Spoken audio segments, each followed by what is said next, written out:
बिस्मिल्लाहिर्रहमानिर्रहीम। अस्सलाम वालेकुम व्यूवर्स, आप देख रहे हैं डाइनिंग आर।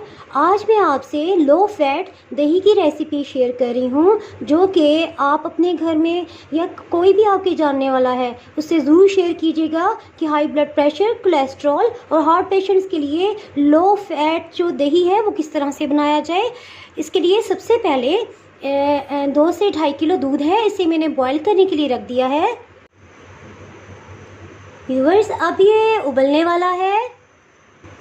जैसे ही दूध ऊपर की सतह पे आएगा, मैं साथ ही हीट जो है वो बिल्कुल स्लो कर दूंगी।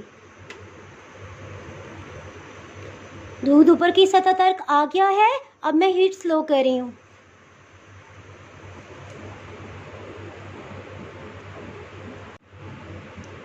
दूध को बिल्कुल स्लो हीट पे 5 से 10 मिनट तक पकने देंगे, ताकि दूध में मौजूद सारी चिकनाई जो है ये ऊपर की सतह पर आ जाए। दूध को उबलते हुए 10 मिनट हो चुके हैं। अब हम चूल्हा ऑफ कर देते हैं और इसको एक जालीदार कवर से ढक देंगे। मलाई की मोटी तह को हटाएंगे और दूध ले लेंगे।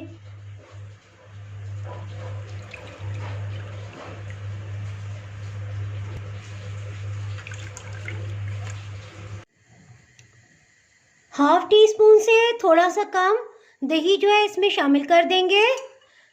दूध को या माइक्रोवेव में आप 20 सेकंड्स के लिए नीम गरम कर लें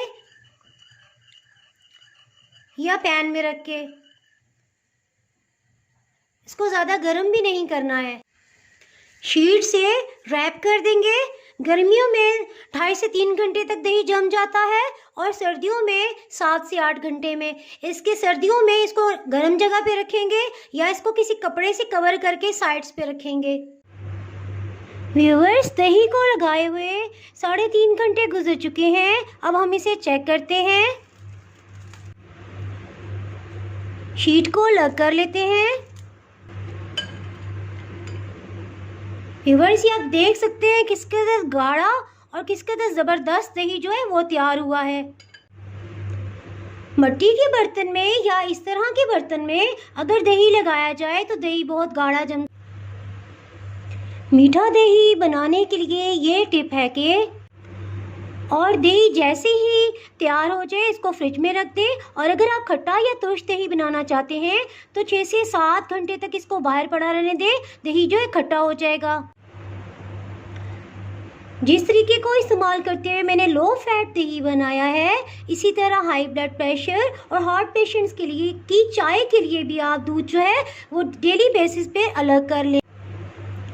अगर आपने मेरा चैनल अभी तक सब्सक्राइब नहीं किया तो अभी सब्सक्राइब करें और बेल आइकन दबाना ना भूलें, ताकि आपको मेरी वीडियोस बर वक्त मिलती रहें।